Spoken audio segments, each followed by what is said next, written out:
A field trip might give a experience, and then we need to spend hours trying to decipher that.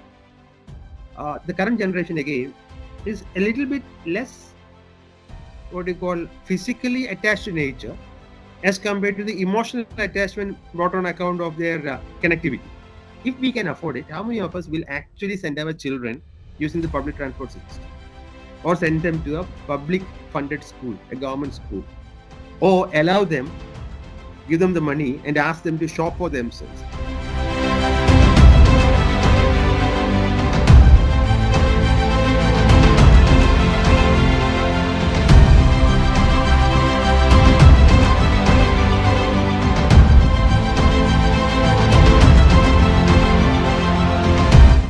From the perspective of the first speaker, where my major concerns that she was expressing was in relation to the use or the potential abuse of AI.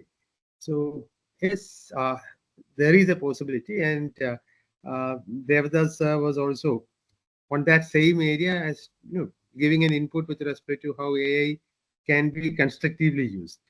So there is a serious issue vis-a-vis a teacher. If you're going to give a traditional assignment and going to value what they write, then of course, all these tools are actually available, and it can be used for hiding plagiarism. The original thought process may not be there.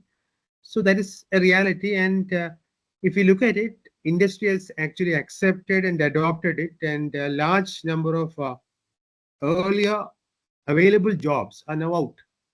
So you can now create websites, and this AI is going to replace this or the content creation in a way which is going to be cost effective for those persons who were otherwise relying on persons, human beings. So that is going to be a reality, and we need to accept that, and we need to encourage our students to actually use this AI tool, because if they do not use it, the experiential part of it, if they do not use it, then they will always be left behind. They will lose a job opportunity. They should know how to use it so that they can bring in something more original than what an AI tool can provide. So that is where the value addition part of it can come in. And the experiential part is us enabling our students to make use of all AI tools that are available as tools, so that they will still be a step further advanced than the AI. So that is one way of looking at it, using experience as such. But from the teacher's perspective, well, every report for me, because I've encouraged them to use it, I know that every report is written with AI as a major tool. So my idea of evaluation has changed from looking into the report. Instead of valuing the report, I'm going for Viva, where they need to know.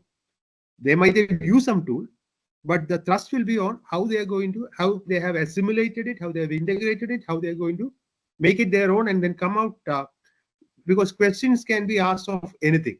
So if they're able to, just like Arti ma'am was also mentioning, like a field trip.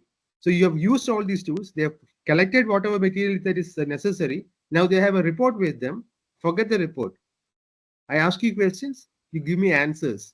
The background preparation is done, but my valuation is really going on the basis of how you're going to respond. So putting that experiential part of it instead of the field trip is actually in the virtual world. You use all tools that are available, use it so that you have an answer, and you become well prepared to respond to the questions. The questions are not something that is going to be pre-written. It's going to be based on what you bring to me. So that is one way of looking at it as a challenge, finding a solution to deal with it. And of course, my university system allows for an evaluation method that I can devise. So it's a lot more simpler, but it may not be really available for everybody. Our inputs might create an ecosystem where these things can be fine-tuned, personalized, and the evaluation process can be that instead of the universities dictating, it must be left to the teacher concerned. So that is one way of looking at it. But then again, like Sreekumar was mentioning, the AI natives that we now deal with, well, the upper end of the generation would probably be in their 40s, and the lower end, of course, in the kindergarten. So you have a wide range of people. It's not just pedagogy alone. Andragogy also is there. Adult education is also part of it. So some way we need to understand that the thinking process has changed. So if we are not able to retain the attention of the youngest generations by whatever methods we were earlier using, we need to understand that their brain development, their thought processes are entirely different from we who might be all belonging to the older generation, the immigrant population, so far as the AI environment is concerned. So if we are not able to retain their attention, what I have found is that the current crop of my students are more, instead of the PPT, I try to bring in videos, say film clippings or whatever, no, moving dynamic kind of content, which is easy for them to assimilate. And they pay attention to that as compared to, no, PPT is out. They don't want it. Like Devadas was saying, it's completely out. They don't require it. Any dynamic content, especially of the visual nature, is what is most, no, which is more facilitative for me to actually reach out to them. But then taking them on a field trip may not be something that I can actually afford to, because no, university funding and all those things are a real hurdle, and especially not for everything. No, a field trip might give a experience, and then we need to spend hours trying to decipher that, because each individual's experience with respect to that might be a humongous amount of data which we need to decipher and then bring it to our lesson plan. So it requires, like Poulomi was pointing out, it requires a huge amount of work on the part of teachers. The current ecosystem does not allow for that. But it does not really prevent it also. It depends upon the teachers. The question is the institution equipped? Is the institution willing to give that freedom to the teachers to devise their lesson plans in tune with what is the need of the current generation of students? So if we are able to, using NEP, using whatever is the small leeways that are available, the ingenuity that we can also bring into our classrooms, if we can do it, it is good. So from that perspective, every teacher must be given no exposure to these kinds of ideas. So Pallikudam is one means by which these ideas are actually disseminated to the public. But then within ecosystems, unless we get educators into all these things, it becomes very difficult. So this is my perspective, and a connection with respect to what others, the earlier speakers were mentioning. Now I'm really eager to hear what the student community feels about this particular thing, because we are a lot distance from them. So how do they really know? Do they accept what we are suggesting as solutions or as problems? Do they accept this as a problem?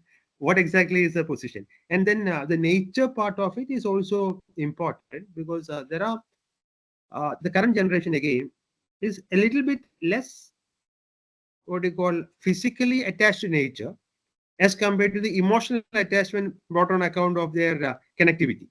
So, and then I just jotted down some questions which really would be worth thinking. If we can afford it, how many of us will actually send our children using the public transport system, or send them to a public funded school, a government school, or allow them, give them the money and ask them to shop for themselves? How many of us will actually do it? As caring, overprotective parents, we are actually stripping them of their chance to be with nature.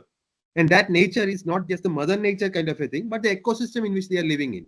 So when that distance is created by the parents, can the state, or should the state step in as a parent? If that is what we have in mind, then we might take a tangent towards a Scandinavian kind of a thing, where a child cannot be even spoken to without the fear that the child will be taken away by the foster care people.